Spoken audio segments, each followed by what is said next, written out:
Hello, everyone. I am author Brandy Hunt and publisher. And today, my very special guest is none other than the amazing Minister Angelo Goshen. Thank you for being here, Angelo. Thank you for having me. It's a pleasure. Absolutely. This is author to author. As everyone knows, I transitioned to publisher many years ago, but there's just something about being an author. There's just something about being a storyteller. Of course, now I publish people and I get them to cross over the finish line, but I just love hearing people's story of where they started from. So today, Angelo has come to share his story of where he started, where he picked up the pen, and where you can go pick up his books to find out all about his life and his journey and his tragedies to triumphs and all of those good things. But before that, let's just jump right in, pun intended, to the beginning and just tell us a little bit about yourself. Are you married? Do you have children? So let us know a little bit about yourself. Oh, yeah, sure. As she mentioned, I'm a minister. My name is Angelo Goshen. I'm married. My wife is Sharon, lovely, magnificent, wonderful woman to do this thing called life with. We have two kids, Rachel and Malachi. Loving children. I'm such just overly blessed. I don't even know the terms to use for that, but I'm very thankful to have such great kids, humble, hardworking, dedicated kids. And it's just a reflection of my wife and leadership. So that's always good. Originally from Arkansas, um, born and raised in Arkansas. I've been in Columbus, Georgia, going on 4 years, to be 4 years in December. Since I've moved here, there's been a lot of blessings. God has certainly showed up and showed out in my life in a major way, from the ups and the downs and the twists and the turns and the peaks and the valleys. And I'm still here. And I'm just thankful to be doing his work for certain. And above all, I just want people to understand that with God, everything and anything is possible. Amen. And there you have it. Show is over. Because at the end of the day, that is our motto. That's my motto. This is not necessarily a Christian based forum, but it is a God based forum. And I tell people that all the time. I can't do anything without first giving him all the honor, glory, and praise that is due him. Because had it not been for the Lord who was on my side, I would not be who I am today. I would not be where I am today. I would not be giving out anybody's messages. Well, there would probably be my own fabricated messages, but there wouldn't be any kind of hope. I had lost all hope. I had lost everything known to me. I lost everything that I had, and I had to rebuild. And it was God who set me on a path to win, regardless of what I had went through. And so I want you to share a little bit about, well, let's go back to, why did you become a minister? Was that a call of God? Was that a passion that you had? How did you come into being a minister? It was certainly a call from God. I avoided it as hard, and ran as long as I could run from. I kind of talk about that in spilled milk, but it was certainly a calling, and it took a lot of God. Because I was afraid of it, not for the reasons that people would think, just because, but I was afraid because of what comes with being a minister. People put you under a microscope, and if you do make a mistake, it's bigger than it has to be, because, oh, he's a minister, look at him. It's like the world waits for someone who's a minister or a Christian to make a mistake so they can say, that's why I don't go to church. That's why. And that was a brown. I was like, I don't want any of that. No parts of that do I want, that, and it just to kind of go into that, when he called me, I had just moved here to Columbus in 2018. I moved here December 2017, but 2018, it was February of 2018 when I was walking in my apartment and heard my name called, and I knew, I said, nobody knows me here, and so it kind of startled me, because I was going into my apartment, and I was like, I know I heard my name. It was loud and clear. I know that. And I was like, I'm not going crazy, I don't think. But, I'm just looking around. And so I go into the apartment and I'm looking around, and I was like, well, maybe, I just heard just something in my own mind, and I sit down on the couch, turn the TV on, and I heard it again. And so I was like, okay, Okay, I know that was my name. I know for a fact, without a shadow of a doubt. So I get up, I walk into my son's room, look through his closet. I was like, is somebody in the apartment? Because it was, loud and clear. And I walk into my bedroom, of course, and checking everything. And I was like, So I went and sat on the couch and didn't have to say anything else. I just said, yes, God, kind of like, okay, this is the time, this is you, and that's kind of where it began with ministry. Wow, that reminds me of the story. I'm not a biblical scholar, but I do remember a little boy hearing, and he thought it was his father calling him, and he would be like, hey, was it David, Samuel, something like that? Mm-hmm. And so he said, okay, you called me. He said, no, I didn't call you. It wasn't me. And I think it was like the third time he finally said, okay, Yeah, by process of elimination, ain't nobody else here exactly. but me and you. So, Yeah. well, amen. And so, did you instantly just say, okay, sounds like a good idea? Or did you No, tuck it in the pocket and say, well, let me think about that a little bit? no, it was not instant. As a matter of fact, I was like, okay, now I know you, okay, I'm gonna, Right. God, I need something more than that. Like, and Right. so it was so funny because I was still nervous, about everything I mentioned before. I was like, well, if that's what it is, I don't know if I want that, as if you could tell God what you want, Right. Exactly. and I was like, well, God, give me something else. I need more. I heard you, but I'm still kind of, I'm teetering. Yeah. And that night I had a dream. I dreamed that I was ministering in front of this crowd. And I was like, then, the following morning when I was like, was that the sign? And I was like, well, God, that I could have just been dreaming because I was thinking you were calling me. So that might not be it. So Right. the very next night had another dream. And this time it was more detailed. I was again on stage, ministering to a lot of people. My mom was on stage with me. My mom's a minister and has been in ministry for years. And so when I saw my mom on stage with me, I was like, okay, this is real. Okay, God. Okay, now that was it. He was just reassuring me, with your mom and this is what you're supposed to be doing. And so that day, that's when I started taking it seriously. I was like, okay, that was enough. I got you. For you. Ma'am, How old were you? I'm what, 35. You don't look for 35 now. Okay, we can say this on here: the good black don't crack.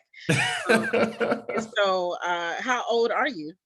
I'm 37. I'll be Okay, 37. Okay. I was gonna say now you're not gonna come on here and tell me you 50 because I'm just not no, gonna believe it.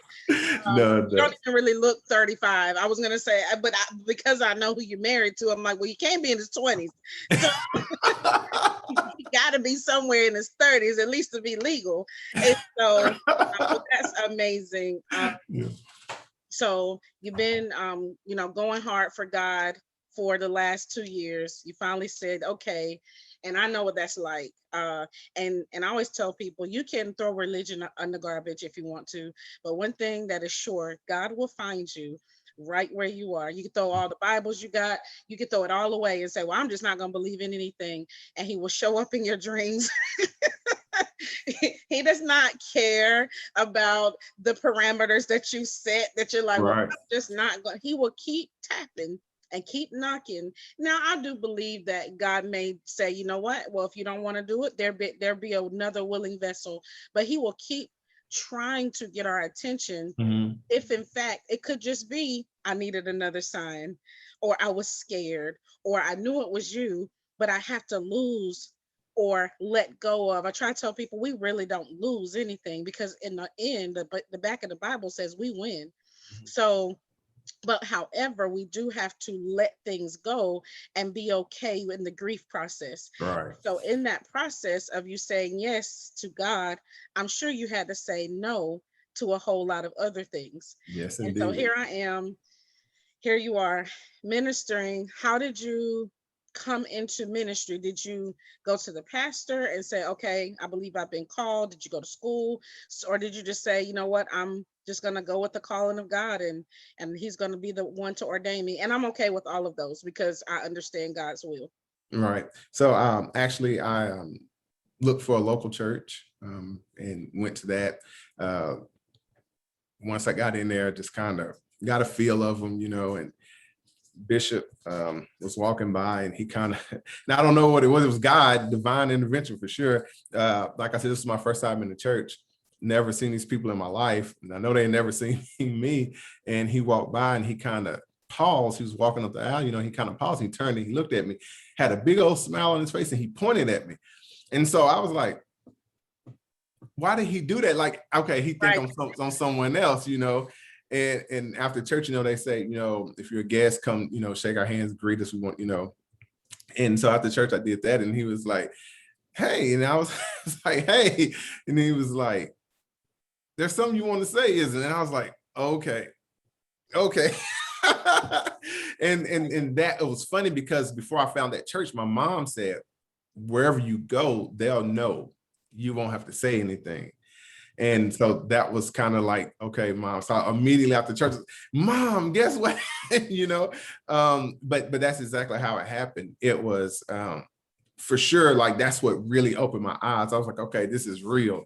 Like I can't even, fake it. It's like this is it. And so I have to be real. I have to be authentic. I have to live this life. I can't talk about it and do something different. I have to be who God has called me to be.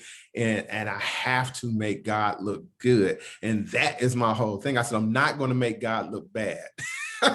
So I have to make him look good by the way I present myself, the way I live my life, the way I interact with people around me, the way I treat my wife, my kids, and those I interact with. I was like, well, first it has to start there. I have to be who God, I have to. There's no, I know a lot of people say, well, there's these preachers out here, they're fake, okay, those are those people. But you have to learn, go to God for discernment. He'll gift that to you. And then, but I knew that I was going to take it seriously. I knew I had to set the bar high. And I was like, well, I'm not going to make God look bad. So, and it's been that way since. So what came first, ministry or being an author? Oh, ministry for sure. Okay. Yeah. So where were you when you decided I'm going to be an author, or was it another God moment? Okay. So 2018, the idea came to me to write a book. I was like, well, your life is interesting. And then when how that came to me, and I was like, well, I'm just me. I'm just a kid from Arkansas. You just going through these things of why not. You try to find your why nots first before you try to find, okay, the reason to do it, right? It was like, well, I'm nobody. I mean, I'm somebody, but I'm nobody. My name is not big. I'm not in lights and on TV and all these things. And so I was going through all these things. And I was like, yeah, you know what? But it was there. I was like, I want to write a book. I really do. And by the time 2018, had come, and we were looking at 2019. Life, you're busy. And so I had started just kind of writing down ideas for the book in a composition book. And I was just writing. And I knew I was going to type, but I just want to put the ideas, like what I want to say in the book, my message, who am I trying to reach, the purpose of the book. So first I had to find my why and to write the book, right? And so it just so happened, it was locked in. I was like, okay, I'm going to write the book. Didn't have a title for the book, right? One day I was going into the house, had a gallon of milk in my hand and some other groceries, and I was trying to switch hands to get the key to unlock the front door. As in I was in this process, as I was going through, trying to switch hands and, make it comfortable, I dropped the gallon of milk, hit the porch, the jug burst, is running all over the porch. And I thought the lid popped off the gallon of milk, right? But I reached down and I sat the milk up, and it was still, pouring out. And I was like, oh, I don't know what happened. Normally, how you get kind of irritated with some things, you'd be like, oh, I just bought the milk. It didn't bother me. It actually gave me a calming. It was like a calming sense came over, a spirit, I said, well, let me go in the house, get some water poured on here, clean it off, go get another gallon of milk. That's all I thought. It didn't frustrate me. I wasn't mad because I had to go back out or anything. I just was like, and as I was walking back to the front porch with this pitcher of water, it hit me, spill milk. And I was like, spill milk. Oh, that's the title of the book, right? And so I'm excited now, I'm like, because my mom used to always say, don't cry over spilled milk, just a saying that you hear. But my mom used to use that when we were kids. And so it stuck. I was like, okay, so now that has meaning, more than just, a cliche saying or affirmation, right? And as I was going, I got there and I said, okay, spill milk. So I'm excited. Of course, I get on there. There's a book already called Spill Milk. I was like, okay, I'll have to tweak it a little bit and put something with it, but I know Spill Milk is going to be on there, right? And so time passed and I forgot exactly what happened to spark the rest of it, but it just kind of like fell on me, I guess, so to speak. I forgot what I was going through, dealing with something. It was either health something or something was going on. And I was like, oh my gosh, spill milk, from trauma to triumph, because I've had all these traumas in my life, but I've managed to get through them all. But then I had to realize the only way I made it through was with God, through my faith, through prayer. But I had to learn how to get to that point. And I thought it was important to share, to show people that God is real. It doesn't matter if you believe in him or not, he's there. Right. And he sent his son to die for us. And so we'll have a right to life, to live life and to have a chance to be in paradise or heaven, whatever people want to call it, with him, when we transition. And so it was important for me to let you know, like, y'all, life is tough. Life is hard. You're going to go through some things. People are going to do some ugly things to you. You can get past that. Things are going to happen. You can get past that. As long as you're breathing, you can get past it. So that was just my message. I want people to understand that faith and prayer is how I made it through a lot of those obstacles, a lot of that trauma, and to make it through. And so people was like, well, why triumph? Because you're still living. Yes, but that means those are the past things. That was for this time. So 2020, we were going through the pandemic and I had health issues and all of these things. And so that was the time. It was funny. That's the time God told me to write. Mm-hmm. When my health was deteriorating and I wasn't feeling well, and God, now's the time. And it happened just like that. I told my wife, I said, babe, I'm finna write the book. So it was funny. So the pandemic, I'm off work. And like I said, my health was starting declining. And here I am waking up at 4 o'clock in the morning, putting words, to paper. And that's just where it spilled milk. So people don't know that part of it, but I wrote that while I'm sick, potentially having lymphoma, and waking up, body hurting, aching, coughing, sick, no energy. And I still managed to write that book, but it was only because of God. Amen. I love it. I'm the same. Like, if I could just be driving, I could be working out, and then boom, the title just hit me. I could be doing something. But that's how you genuinely know you heard from God, mm-hmm. or you're in alignment, because it wasn't something it was your tragedy in the middle of, everything going berserk is where God is going. But this is where it all comes together. In the midst, every single time, in the midst of chaos, God is saying, keep breathing, mm-hmm. forward. You, in that moment, I'm pretty sure you had to go back to the store. You had to get up the mess. You might not have had time to really go back to the store. I don't know if it leaked out on anything else. It was a mess. And oftentimes we hate stopping to have to put the mess together or get it out the way, but it was necessary in order for you to move forward. This was your defining moment, because this needed to come before the next book that came after it. I have a friend, well, he's my friend, and I published a book for him. And in his book, it says, you can't unscramble eggs. I'm like, man, wow. Those little things that our parents told us, what we thought were little, our aunt used to tell him, you can't unscramble eggs. You can't unscramble eggs. Once you cracked it open and made the decision, you cannot unscramble and whipped it up. It'll know, you pour it in there. It's not going to be a fried egg. It's going to be a scrambled egg. So make sure that you make your decision. Right. It's going to be. That's deep. You can't undo it. You can only choose to move forward. So even with spilled milk, I remember they used to tell us that, don't cry over spilled milk. It's already spilled. All you can do is get it up and go get new. And I've That's one of my favorite sayings to my own child who's now 20. How old are your children? Well, 16, finna be 17 in June, and 23.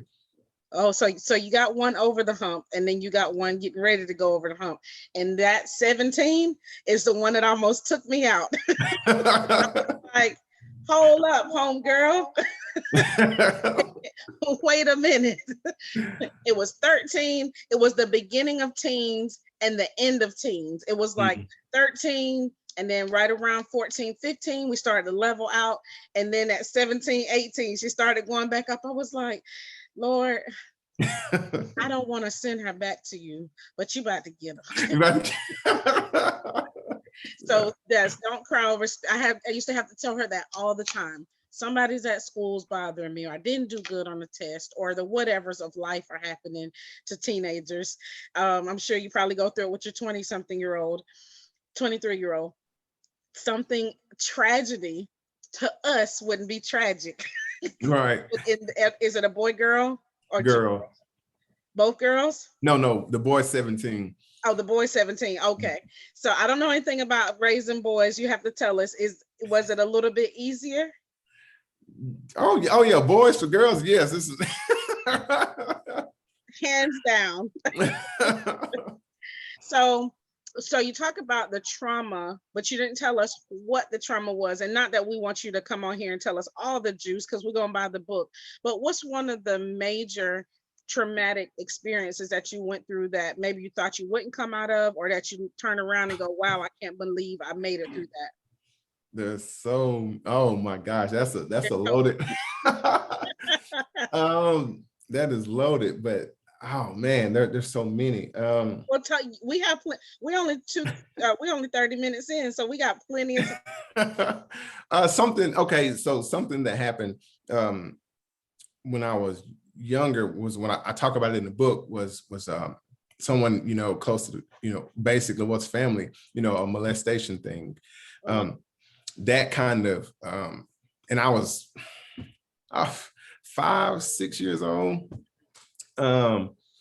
So that, I think, because you don't know as a kid, you're a child. So you don't even, you just know it's not right, Right. But as you get older and you start hearing, so this really didn't hit me until I got older, that like, man, my life could have went somewhere totally different, because I didn't even tell my mom until I was fully grown. Mom was mad, she was in tears because she didn't know. I mean, and I think I told her when I was probably about 31 and 32 years old, that even had ever occurred. So she didn't even know, until recent. And to see, how it broke her down. And, so then I realized, like, wait a minute. So God got me through that. Although I didn't tell anyone, my counselor was God. He kept me through that. He kept me, sane and using rationale and staying focused. But thankfully, it happened once and I didn't have to go through it again, So that was the early on, as far as something like just a memory of having. I also fell in the 5th grade. So I talk about this in the beginning of the book. The first thing I opened the book up was about finding out, like, you go get this letter and it's from the school and you never been in trouble. So, you was wondering what it was. So I had all these emotions running through. Should I open the letter? Should I just give it to mom? And I chose to open the letter and then found out I failed the 5th grade. 3 classes, I failed math, science, and English. And not because it was hard and I couldn't do it. I mean, I was a straight A student, A and B student, all the way up until it's just that I got sidetracked. I was trying to keep up with my cousins. And so that was in the same grade I was in. So I was goofing off, but I didn't get the memo that I was supposed to goof off and still do my work. They were goofing off and doing their work. I wasn't. So that was just, something. So I was like, so from molestation then to failing the 5th grade. And I'm thinking like, and I don't, like I said, I don't know the terms for it now because I didn't even know at the time how traumatic those things could potentially be, because that stuff can alter your life if you allow it to. And so just making it to those 2 things at an early age, let me know, I'm battle tested, so. And let's go back to it. Thank you. I usually say this in the beginning, especially to men, but especially to Black men. thank you for coming on. And right now, I say right now, just for the duration of our eternity, Black men have just not been put in a good light. And so thank you for coming on and being a positive light and sharing the nasty, ugly parts of your life, because other Black men need to hear it's okay to talk about it. More people than went through this. And the more I interview people, the more I hear, like, really. And nobody said they had all the healing and all the conferences and all the things for us to go to. Women get abused by domestic violence, rape, molestation, but so do men. But you don't hear that until we're good and in our 30s. Like, you're 37, I'm Mhm. 40. The first time I heard of a man being molested, and even with the domestic violence, I probably was 32 or 33. And I'm thinking, but surely this has been had. This isn't brand new. Right. I Right. was in the I was a guardian ad litem, and for those who may not know what that is, I basically spoke in court on behalf of children. And so whatever happened in the home, I had to go take them out. Well, the court system took them out, but I would have to go speak to them, find out what happened. And a lot of situations was little boys being molested by either somebody in the home or a family member. And it's heartbreaking either way. So when you became an adult, did the memories come back to you? Were the people still around? Like, how did you, just for the people who may be watching going, yeah, I dealt with something like that, did you go to therapy? Like, what was your way of conquering that moment in your life? No, I didn't. I didn't go to therapy. Like I said, I didn't even tell anyone, and I kind of forgot about it until, yeah, it came back to me as an adult.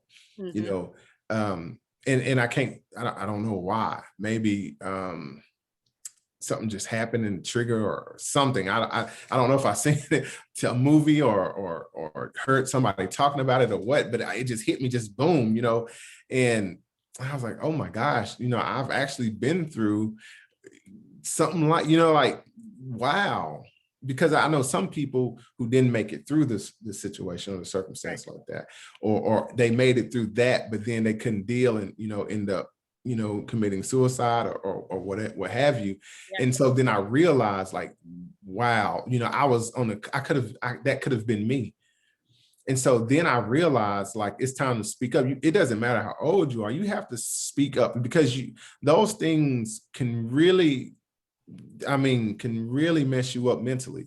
Your psyche can be so thrown off, you don't even know why you have a trigger. See, we all have triggers, and we don't never know what it is until we've had to deal with it.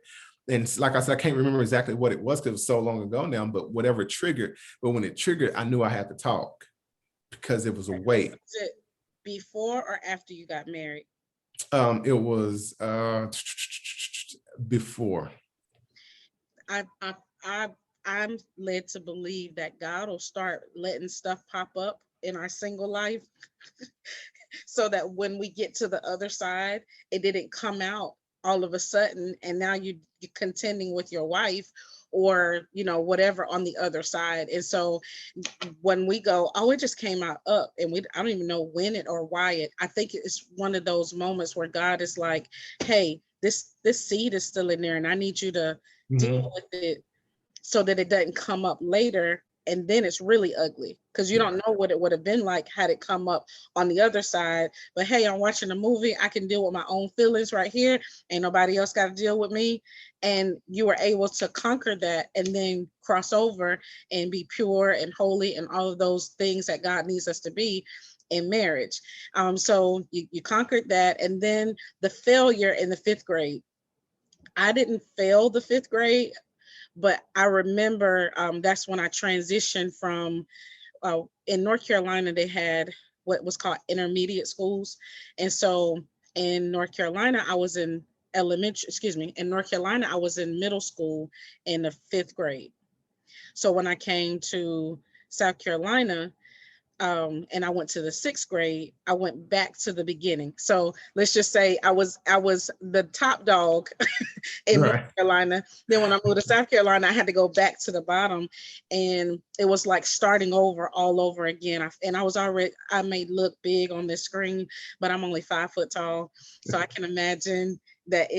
I think I was like 4'8". Haven't grown much since middle school, but I just remember feeling defeated all the time. I was the smallest, I was the new kid on the block, and then I struggled in math. Now, English was my favorite subject. I wonder why.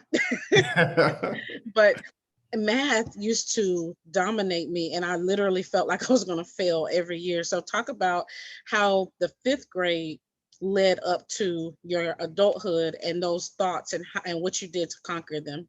Oh, yes. I'm glad you asked that or segue into it. So when I graduated high school, so we didn't talk a lot about college growing up because we just grew up, not a lot of money. Um, you can call it, some people say poverty, poor, whatever. We just didn't have, but we had a lot of love and fun, but we didn't have a lot of materialistic things, and we didn't expect a lot, because we didn't have a lot. And so, and I say this kind of like the coolest thing about it is because when you think as a child, like I missed out on so much of life because I didn't have the material things. But then when you mature and you grow, you're like, wait a minute, I have the best things. I have a foundation and I know who I am, by not having material things. But I had my mom telling me, teaching us to pray and showing us those things. And so when I graduated high school, of course, college was nowhere on the radar. And I was thinking to myself one day, and I was like, you know what? This is when I found out that I was going to have a son. And I was thinking to myself, I was 23 years old at the time. And I said, if I'm expecting him to try in life, I want to lead by example. I don't want to put any expectation on somebody that I haven't even tried myself. That's kind of how I live. Like I don't want to do it if I can't expect you to do it if I don't even try. And so all I did was I said, okay, so I know I can. School is fine. I failed because I didn't do the work, not because I was dumb and couldn't do the work. So I was like, so I know I can go to college. So here I go. So college is a whole ecosystem, though. If you're not careful, college can consume you for sure and have you in there forever. But because they'll keep taking your money as long as you want to be there. But when I went to college, I went to a community college, UACCH at the time, University of Arkansas Community College, Hope, in Hope, Arkansas. My first semester there. I just when I knew that it was going to be fine, was my first class. I took Comp 1, and which, is literature or language. And so that teacher, for some reason, I cannot remember his name. I want to say it was, I can't think of it. But anyway, he called me one day after class. He stopped me and and he was like, have you ever thought about being an English teacher? And I was like, no. Not ever once in my life have I ever thought about, doing that, being a teacher, period. And but he was like, you write so well. He was like, when I enjoy reading your work. And I was like, so it dawned on me. I said, well, okay, I can do this. This is college English, this is Comp. So, and I'm good, Comp 1. And I came out with flying colors, and that's when I kind of realized, like, wait a minute. If you don't have to be the smartest, but if you got good work ethic, if you really want something and you attack it and you like I said, if we put as much time into saying I can do something as we do in trying to say I can't or that'll never happen or something like that, we can do some wonderful things in our lives.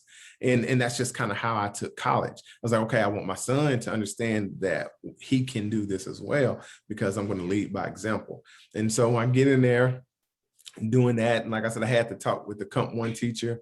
And then essentially, I transferred to, a university, which was Henderson State University, after my time at the community college, and got in there, left Hope with a 3-point GPA, and then graduated with my undergrad. I think it was a 3.2, and then I graduated my master's with a 3.5. So I was like, okay, so so it wasn't as bad, but it just took me recognizing like that was just something that happened. I failed the 5th grade because of my work ethic, which was non-existent, right?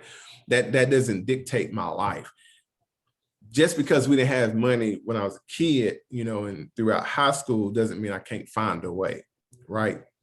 And so I had to learn how to be resourceful, find resources and find a way to do some of these things, because if you allow your conditions and your circumstances that you grew up in, sometimes that'll hinder you from doing anything else, because you'll keep using that as a crutch or your way out of saying, and I learned that because it's easy to say, well, I was molested, so I'm not going to do anything.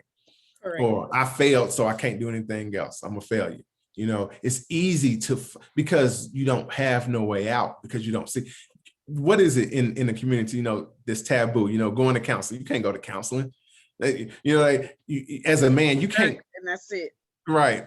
And you can't cry. You can't show emotion. You're a man. You're a leader. Be a man. So, you get, people got to understand that stuff really is a negative. You telling these people they can't have emotions. So a lot of men are walking around here emotionless, but yet bullies.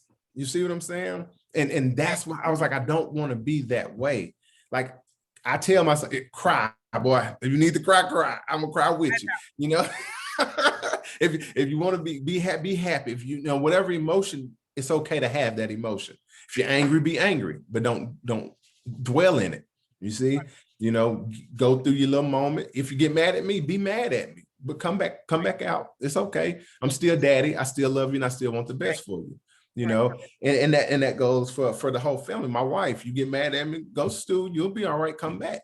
And then I'll tell you, babe, I didn't mean to hurt you or offend you, but I had to learn how to be emotional myself in front of them. Like, it's okay for me to let them see. It's not a weakness.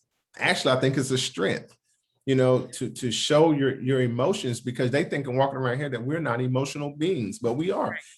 And so the best thing about it, and I'm not trying to preach or lecture here, but you are allowed to. This is a preaching show, so you can preach if you want to.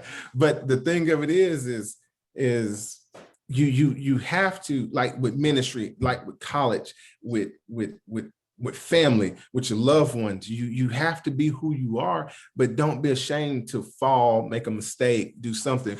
But if you surround yourself and let them know that the same way that you expect them to be, you're going to lead that way, right? And so, because mom didn't go to college, my dad wasn't around, my sisters were younger, about 7 and 8 years. So, they're younger. So they're looking to me, and I had an older brother who didn't graduate, college. So I was the second, oldest. And then here I am, like, okay, my brother didn't go to college, my sister's too young to go. And where am I? Okay, birth of my son. Okay, I want to do better. So I just started putting things into, proper perspectives versus just letting the negative cloud me. And so that is that essentially, hopefully whoever listens to this, that's what you get. Like, you have to just start putting things in perspective and lining things up, because the mess is okay, because you can clean a mess up. And so you have to learn how to, just keep going. And like I said, like spill milk from Trump. It's all about that faith and that prayer. Lay that foundation. Start somewhere. And see, people think you can fall out of God's grace and he'll never find you again, and you have to understand that you're going to make a mistake, right? And it's okay, but just keep going, find your way. Like the book I wrote, Sickness, Surgery, and all that stuff. And so it just, I just kept going, because I knew God had gave me that assignment. So I'm going to make, what did I say in the beginning? I'm going to make God look good. That's perfect, because I think ultimately that's what he's asking for. Obviously, Jesus has come and gone, but if somebody can turn around and say, tell me about the God that you serve, because when I look at my life and I look at your life, you seem to be winning. So and we're going through similar, I don't say same, but we're going through similar situations, and you seem to know what the answer is to be able to conquer and keep going. People often say that about me, and so not to toot my own horn, but just to say that I'm great. I'm very humble to have that grace on my life, because it is a grace. People say, how do you go through XYZ and come out on the other side? One is God, and two is God. Matter of fact, the Father, the Son, and the Holy Ghost, the first three. Top 3, that's it. But ultimately, the power to get to the other side is just deciding I'm not going to quit. I'm Mhm. not going to allow the death of my father and the rape and the molestation and having a baby when I was 20 and just all of the things that came to stop me. I am very well aware that they came to stop me, but I decided I ain't going to quit. I decided if God said this to me and I say this to you, he said, was the cross not enough? Mm. I suppose it was. So if he said it was, then it's going to have to be enough. And basically, what he was saying was, I died for your sin, your iniquity, all the things that you would go through. All I need you to do is give them to me. Yes, it hurt. No, it wasn't fair, but I had a Judas too. What do you say to that? He's not Exactly. asking you to be him. Jesus is not asking us to be Jesus. Right. He's saying, take the power that I gave you and pummel through this stuff, push through this stuff. It's going to be okay. No, it doesn't feel good. I tell people, I mean, I work out because I have to, not because I want to. It hurts. It's painful. Those are the same thing, but I have to be reiterate just to make sure you understand that it hurts and it's painful and it's still hurting the next day. Mhm. Right. But because I want results on the end, I have to go through the process. I have to go through the pain. I have to go through things that hurt. I have they don't call it tearing your muscles. They don't call it ripped for no reason. You literally are ripping your muscles to rebuild and to gain. And that's the same way I look at life. Mhm. Yes, people are going to try to rip us apart, especially our character. You could be doing the utmost right thing and somebody will slander your name. Mhm. For Mhm. what? But it happened to Jesus. And I feel like he gave us so many different scenarios in his little short time. Just imagine how old we are. So Jesus died before even our age. He was what, 33? Mhm. Mhm. So in his short amount of years, he gave us so many major situations that we would go through too.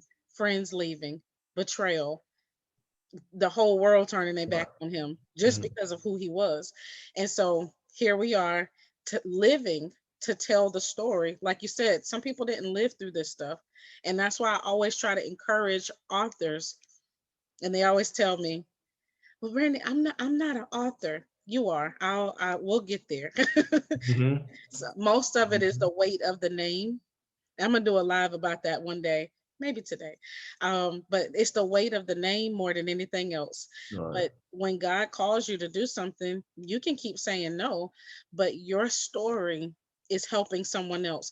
Right. Imagine if David had decided not to tell his story, we wouldn't have Psalms. Is that correct? Mhm. If Solomon had decided not to tell his story, there's a whole bunch of stories in the Bible Right. that were written. That's what we're reading. We're reading someone's account of their life. Right. You don't want to leave yours. Yep. You don't want to tell how you got from point A to point B. It doesn't have to be 200 pages. It could be 50. It could Right. be 25. But it needs to be something where you can say, here's the blueprint to what took me 25 years can take you 2 years, can take you 10 years, but it doesn't have to. I shorten the amount of the pain span, is what I call it, because that's basically what it is. Right. And all the pain points aren't the same. Some of the pain points could be financial. Some of the pain points could be leadership. Some of the pain points could be because I don't know how to cook. Everybody's pain point is different. Right. All, Right. all the books on the shelf are not um, woe is me and I went through all of this hard stuff like our books. And just to plug, my very first book is called Dealing with the Hand I Was Dealt, for anybody who wants to know what my first book was. And like yours, that was my like eye opener to, man, I've lived a lot of I went through a lot of stuff, but Yeah. I've overcome a lot of stuff. And Mhm. so we have a few more minutes left, so I don't want to leave out, is it myopia? Myopia. Mhm. Myopia. I'm excited to hear about it because I'm pretty jazzy in the world of words and I have never heard this word before. So please tell us what it means and what is this book about? So myopia just means, that's a fancy way of saying nearsighted. All right. Okay. No, that's a medical term. I'm in the medical field. I'm a certified athletic trainer. So I just was spin off of off of that. And so blurred vision, right? Essentially, my wife gave me myopia, which was cool because I was like, babe, I'm finna write another book. And I was like, I'm looking for something, but I want to talk to society. And she was like, how about myopia? And I was like, cool. And I said, I bet you I can tie something to it so they don't think it's a medical book. And so blurred vision. So it was my wife and I who came up with the title. And then did you give her a cut of the proceeds, or when it comes out, she gonna get a cut of the proceeds? She will. I just want to make sure you was doing Yeah, I always got to take care of her. Yeah. So, but myopia is essentially just, first I want people to understand this. This book is really speaking to us all. It's not a Black book. It's not a white book. It's not an Asian book. It's speaking to us all. And essentially what it's doing is look at the hurt that we cause one another on a daily basis. And I'm just speaking about America because I never lived in another country, but it applies to wherever. But I'm speaking about America. And so I tell stories, which are facts. I did research. I watched documentaries. I put, it has a reference page, let you know, like, this is my reference point. So I Googled a lot. I spent a lot of time doing a little research to show people. And so I tell the stories. I talk about Dylan Roof, what he did in South Carolina. I talk about, Trayvon Martin. Now, before people say, well, those have already been told. No. So what I do is I don't put any race in it at all whatsoever. I don't say this happened to a Black kid, this happened to a white kid, no. So if we look at it from a different perspective now with a different lens, nobody knows. If you don't know the story, you don't know what race they are. Right. Now, when you read this book, does that make sense to you? We are Americans. And then I talk about, the redlining and blockbusting. And if you don't know the stuff, it's in the book. I'm not going to go into too much detail. It's coming.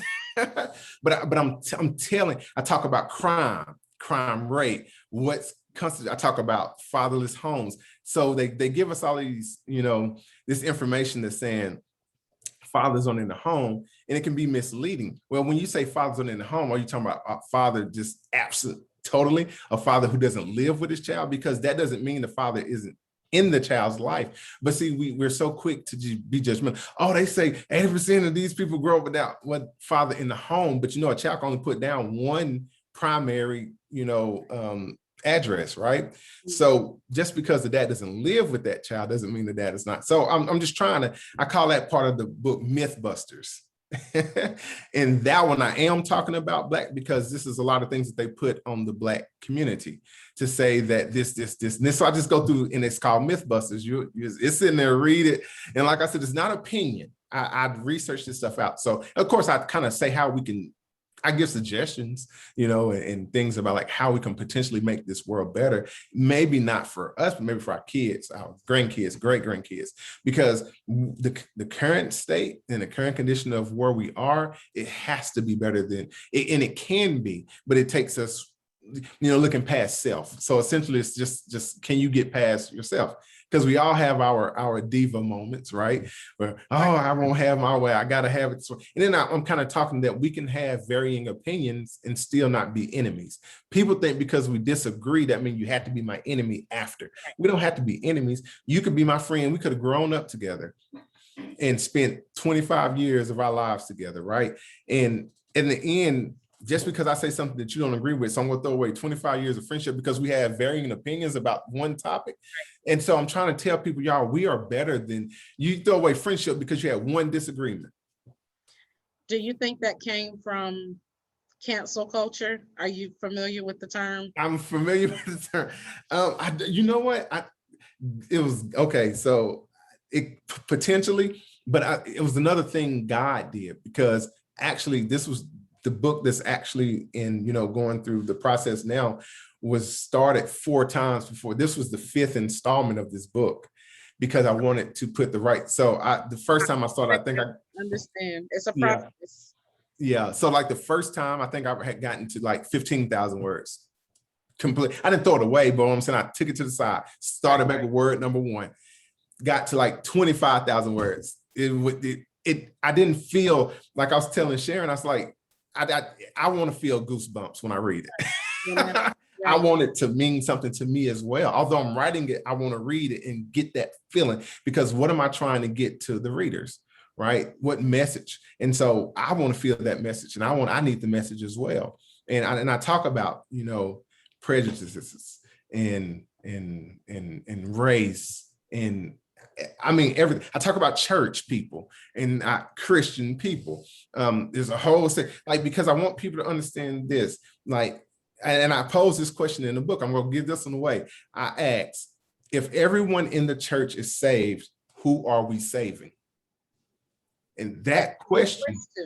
And so I pose these questions throughout this book. So if we go to this church and we sit in this church, we've been here for 30 years, and we sit here and we have no new members, we're not doing outreach, we're not doing anything, but everybody in this church is saved, then who are we saving? I thought the purpose was to get people to Christ. But if we're already with Christ, then who are, so it's just challenging the status quo. Ma'am. It turns into a social club. So I challenge that. Yeah. So there you go. I'm not going to tell any more about it. But... No, we got to come back when the book releases. So tell everybody when the book releases and how they can get a copy of both this one and Spilled Milk. Okay, so Myopia Blurred Vision will release officially on June 20th, 2021, which is Father's Day, but it's on pre-sale right now, only on my website. $25 for that one. And my Spilled Milk, From Trauma to Triumph, is on sale right now for $15 for the paperback, $20 for the hardcover. And they're also available on Amazon as well as my website. Perfect. So I have thoroughly enjoyed our conversation today. Here he is with Spilled Milk, From Trauma to Triumph, and Myopia Blurred Vision. I love it. I learned a new word today. I'm going to put it in one of my books just so I can say I learned a new word. So you're also an athletic trainer? I am certified athletic trainer. Did you say that in the beginning? I don't feel like you said that in the beginning. I don't think I did. Yeah. I just left that part out. Is that your profession, or you do it on the side? That's my profession. That's what I went. So how long have you been doing that? Too long. Is it a passion of yours just to see people healthy? Was it something that you picked coming out of high school? No, actually, it grew, into a passion, but I didn't even know what it was at first. Until I went to college and it was time for me to transfer, and I was Googling, because at first I wanted to be a coach because I love, sports. And then I wanted to be a nurse because I wanted to help people. And so then I found sports medicine, athletic training. And I was like, oh, I can kind of put them both together. I can be around, this and help people, stay fit, get healthy, battle back from injuries and all this stuff. And so that's essentially, so I found it, I discovered it, but I love it. Well, thank you again for being here today. Do you have any last and final words? So we have two groups of people to talk to. So the first group of people are going to be authors, aspiring authors, not just authors, but aspiring authors, people who are kind of sitting on the pen like, do I, don't I, should I, shouldn't I? Can you encourage? Now, you've been very encouraging today. So if they didn't get it earlier, give it to them one last time. Sure. What encouragement could you give them to go ahead and take the plunge and start writing? Oh yeah, this is great. So I'm gonna say it like this. Do not think that your story isn't important. Okay. I know a lot of people say, well, that book's already been written. No, it hasn't, because you still have it within you. So don't think about it like that. Think about it like, well, my story has to be told because my story might be the story that helps somebody off the ledge. My story might be what helps somebody cope. My story might be what helps somebody get through to the next step, right? So if you sit on it and you never put that out, it never blesses. So that's for those. And if you're not writing a nonfiction book, then I would say this: still tell a story. There's people, you can give a lot of information even in fictional books. So write it, but it doesn't matter. You can't write like me and I can't write like you. So tell your story from your perspective, write it, pray about it, take the time. I can write pretty fast. Like I have 2 books in less than a year and I started from scratch on both, but my books aren't 400 pages, but right. they aren't pamphlets either. So, I mean, I took time. I think both of them 50,000+ words. But the point of it is that's a gift. But you don't have to have that. Write your story. If it takes you a year, write it. If it takes you 2 years, write it. If it takes you 5 years, write it. It's still important. And when it comes out, it's going to bless others. All right. Thank you. Thank you. And our second group of people is, those just people who need encouraging. They are on the ledge, or they've been like, okay, I've been in this trauma space for so long. I'm ready to cross over to the triumph. And not that, like I said, if you've been encouraging, I've been encouraged today. But just as your last and final thoughts, what would you tell the person that's looking at spilled milk like right now? And what do I need to do to go forward? You are worthy. I'll start with that. You are worthy. You deserve to be here. God gave you life for purpose. You have a purpose. You have a reason to be where you are. You went through what you went through because God knew you would get through it. So now once you might be standing on the ledge and thinking like, should I jump? But this is the point now. You're like, wait a minute. I got already through the traumatic parts of things. Right. So why would I jump now? I've already been through the trauma. So this is not the time now to give up. This is the time now to say, you know what? I'm better than that circumstance. I'm better than that situation. How do I prevent that from happening to someone else? So turn around, get off the ledge, find yourself. Certainly above everything I can ever tell you, this is the best I would ever give you. Personal relationship with the Lord. Start from scratch. Lord, here I am. Have your way. Simple as that. It's simply, he hears you, he sees you, and you're important to him. That's why he sent his son. And so you build your relationship with Jesus and just follow. But you have to sit still. See, sometimes we get so busy, we're praying and we're asking, but we're not listening. You have to meditate, focus, read your Bible, sit still. It's okay to be still. See, so people think being busy equates progress. And sometimes you're just spinning your wheels, right, and not going anywhere. So it's okay to sit still, pray, listen, sit still. And once he start giving you direction, it's going to be scary at first. I tell the story about like when I accepted my calling. Of course, you're going into uncharted territory. Yeah. But don't have faith in man, confidence in yourself. Say, I trust you, meaning the Lord. I know you have me. I might not even have myself, but I know you do. And so that's what I would say to you. Turn around now, find a way to Jesus. Find your way to him. No matter how ugly, how dirty, how whatever you think your life may be, find your way to him and he'll take care of the rest. Amen. I love it. I love it. And I'll piggyback on what he said to you got my authors and anybody that listens to me. I say that to you all the time. You have already lived the tragedy. All we now need you to do is tell the story. So I second that motion. And then if you are looking at spilled milk, know that you are well equipped to finish the job. I know it feels tough. I know you're looking around like, is anybody going to help me? And what will happen when you go to wipe it up? God will send you help if it's necessary.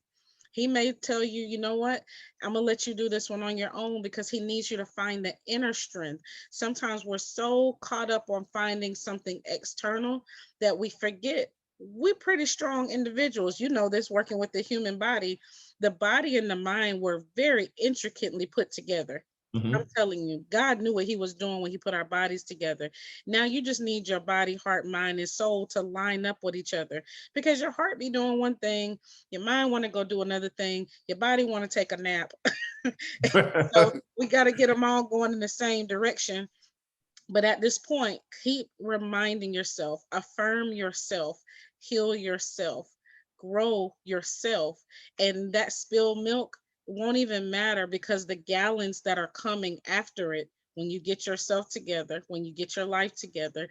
And I tell my daughter, says, I'm getting my life together. And she's 20. I'm like, I'm 40. It take a minute to get your life together, and I'm still getting parts of my life together. That's So it. don't feel obligated to fix it all overnight. Just know that going in the right direction, getting on the right track, is half the battle. If you can just get on the right track and move in the right direction, then that's half the battle, and God will assist you along the way. Well, thank you, Angelo, for coming on today. Minister Angelo, I don't want to leave that part off.